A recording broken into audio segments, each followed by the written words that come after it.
a alocação de recursos em ativos de crescimento é uma das decisões mais cruciais aí para os investidores que buscam maximizar os seus retornos no longo prazo. No entanto, essa alocação deve estar alinhada com o perfil de risco do investidor, seus objetivos de vida, horizonte de investimento e a tolerância à volatilidade. Neste tópico, vamos definir como determinar o percentual ideal a ser alocado em ativos de crescimento de acordo com os diferenciais perfis de investidor, considerando a importância de ajustar a estratégia conforme o ciclo de vida, objetivos financeiros e a liquidez necessária para cada um. A alocação de ativos de crescimento deve ser feita de acordo com a tolerância ao risco do investidor, o que varia significativamente conforme o perfil de cada um. Vamos explorar os 3 principais perfis de investidores e suas respectivas alocações recomendadas em ativos de crescimento. Aqui, pessoal, tem uma ressalva. Isso aqui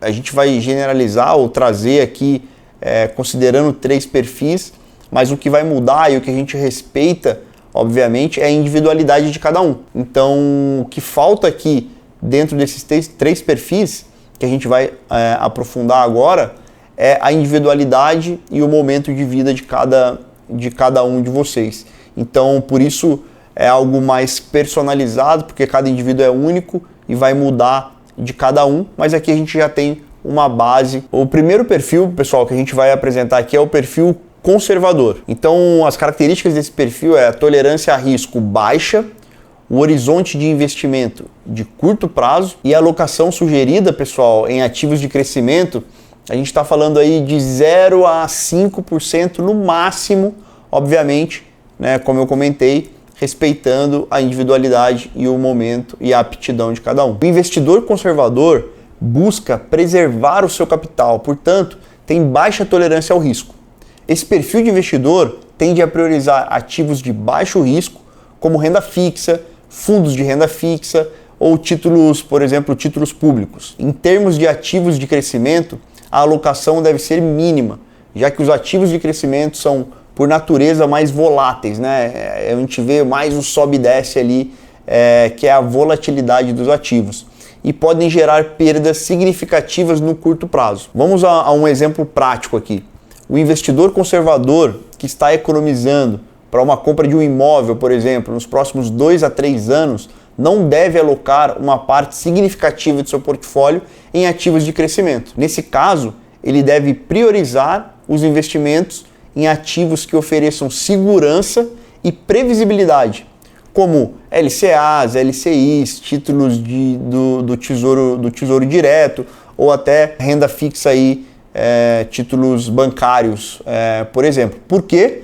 Porque ele tem um plano de usar aquele capital, né, um objetivo de curto prazo, então ele não pode alocar, né, essa parte significativa num ativo de crescimento, que às vezes pode levar um ciclo de 5, 10 anos para alcançar, porque ele tem um compromisso. Então a gente vai olhar mais para títulos conservadores, com pouco risco, com baixa volatilidade, com mais previsibilidade para cumprir aquele objetivo de curto prazo, que no caso que a gente comentou, seria a compra de um imóvel. Agora, pessoal, vamos falar do segundo perfil, que a gente chama de perfil moderado. Esse perfil, a tolerância a risco dele é média, o horizonte de investimento também é médio, e a alocação sugerida em ativos de crescimento, a gente está falando aí em torno de 5 a 15%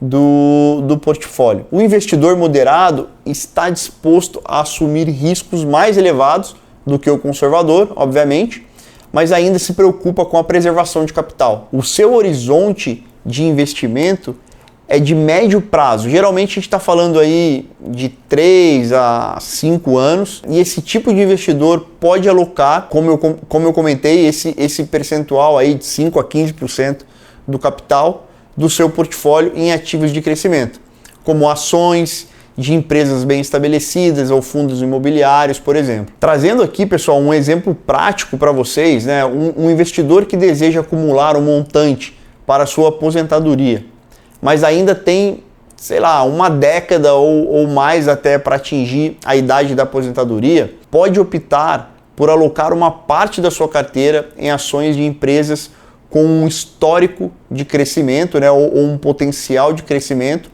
mas equilibrar isso com fundos de renda fixa, ETFs, que são fundos de índices, que oferecem também uma diversificação para o seu portfólio. Agora, pessoal, o terceiro perfil que a gente vai trazer aqui como explicação é o perfil arrojado, né? O perfil que a gente chama de sofisticado, que tem uma tolerância mais alta a risco, né? A tolerância a risco é alta, o horizonte de investimento é de longo prazo e a alocação sugerida de ativos em crescimento podem ultrapassar os 30%. Obviamente, dependendo também do momento de vida ou da aptidão e da experiência deste investidor, olhando aí para obviamente, sempre, né, para longo prazo. Esses investidores arrojados, né, que nós chamamos de sofisticados, têm uma alta tolerância ao risco e estão dispostos a enfrentar grandes flutuações, né, uma alta volatilidade no valor de seus ativos em troca de um maior potencial de retorno. Esse perfil de investidor normalmente tem um horizonte de investimento a longo prazo. E aí a gente está falando, pessoal, de um prazo superior a 10 anos. Eles podem alocar em até 30% ou até superior a 30%, como eu comentei, né, no seu portfólio em ativos de crescimento, como empresas de tecnologia, startups, small caps, projetos de criptoativos ou investimentos em setores emergentes, como energia renovável, por exemplo, ou biotecnologia.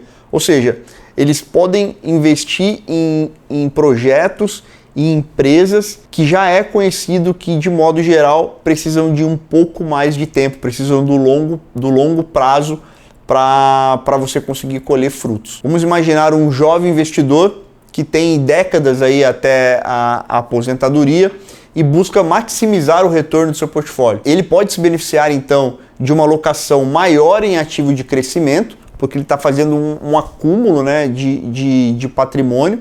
E, nesse caso, investir em ações, por exemplo, como Tesla, Amazon e em startups de inteligência artificial ou até mesmo como blockchain, pode ser uma estratégia atraente, considerando o potencial de valorização ao longo prazo. Além do perfil de risco, existem outros fatores importantes que devem ser considerados a determinar a alocação em ativos de crescimento. Começando pelo ciclo de vida. A alocação tende a mudar conforme o investidor envelhece.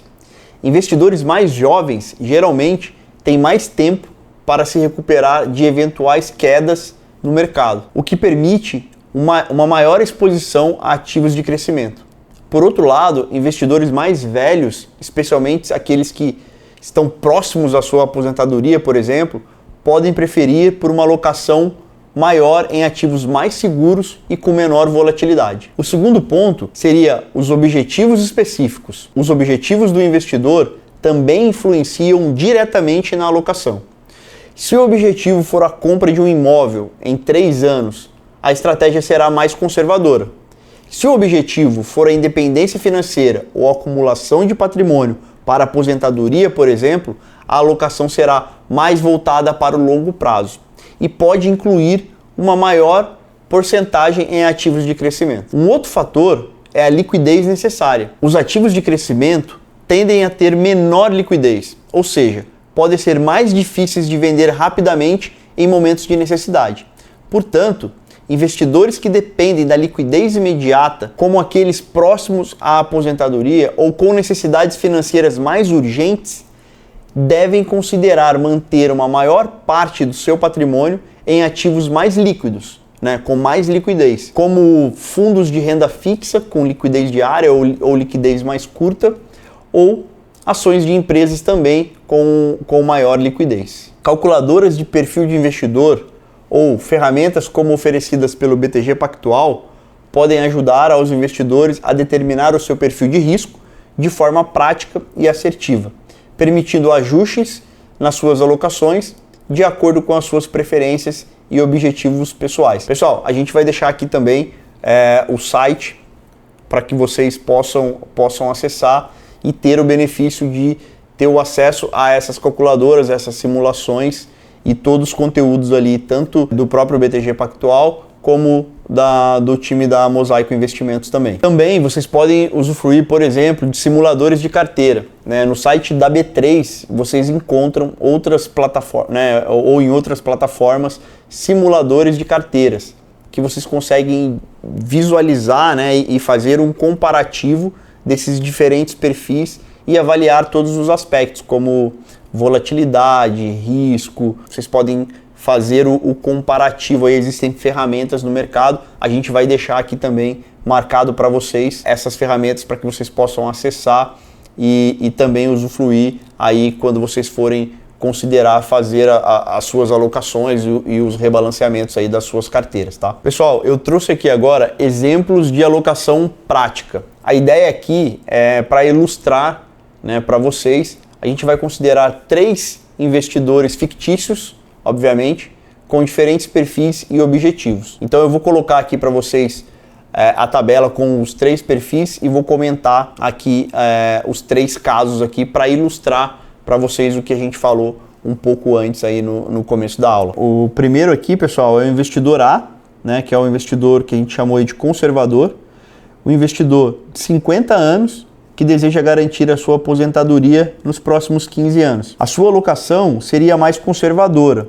Então a gente teria, obviamente aqui, né, pessoal, a gente está fazendo um exemplo fictício, vale ressaltar, e não tem a especificidade da vida de cada pessoa, que com certeza vai ser considerada na hora de montar o portfólio. Mas a gente teria 80% em renda fixa, 10% em ações de dividendos e os outros 10% entre fundos imobiliários, alternativos e talvez até uma pequena parte em criptoativos. O foco seria a preservação de capital e a geração de renda passiva. O investidor B, que seria o investidor moderado, vamos imaginar um investidor com 35 anos que quer garantir a sua aposentadoria aos 60 anos.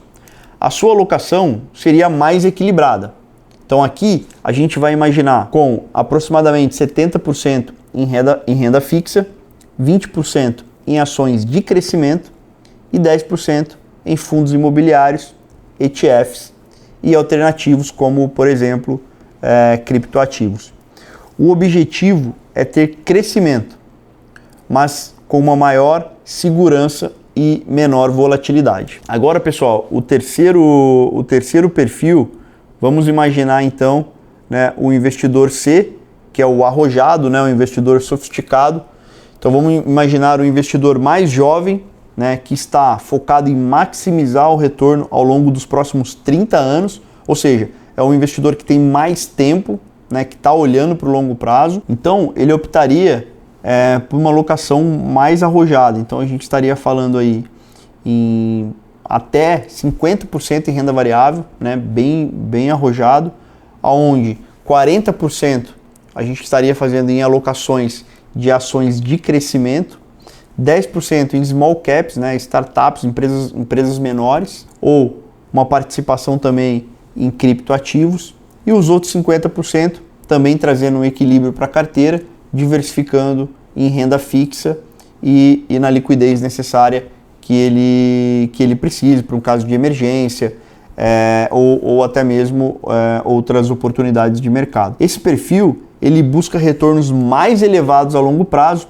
assumindo, obviamente, um maior risco. Pessoal, caminhando então para a conclusão, né, e para o fechamento do capítulo, essa alocação em ativo de crescimento deve ser ajustada de acordo com o perfil de risco do investidor. Todos os seus objetivos financeiros, horizonte de investimento e as necessidades de liquidez. Então, é fundamental que o investidor tenha disciplina também e rebalanceie o seu portfólio, né, com periodicidade, né, para adaptar, obviamente, as mudanças de mercado, né, e as situações pessoais, né, da própria vida. É muito importante, a gente trouxe, obviamente, 3 exemplos fictícios. Então, assim, não tem como a gente montar um portfólio sem conhecer os objetivos dos clientes, né, e respeitar a individualidade de cada um, respeitar o momento de vida aonde aquele cliente está e onde ele quer chegar. Sem considerar essas premissas, certamente você vai ter problema de desalinhamento do seu portfólio com a sua vida. E aí um outro ponto, pessoal, o uso de ferramentas como oferecidas pelo BTG Pactual, pela B3, pode ser extremamente útil para ajudar vocês, apoiar vocês a fazer esse rebalanceamento e otimizar os resultados do seu portfólio ao longo do tempo.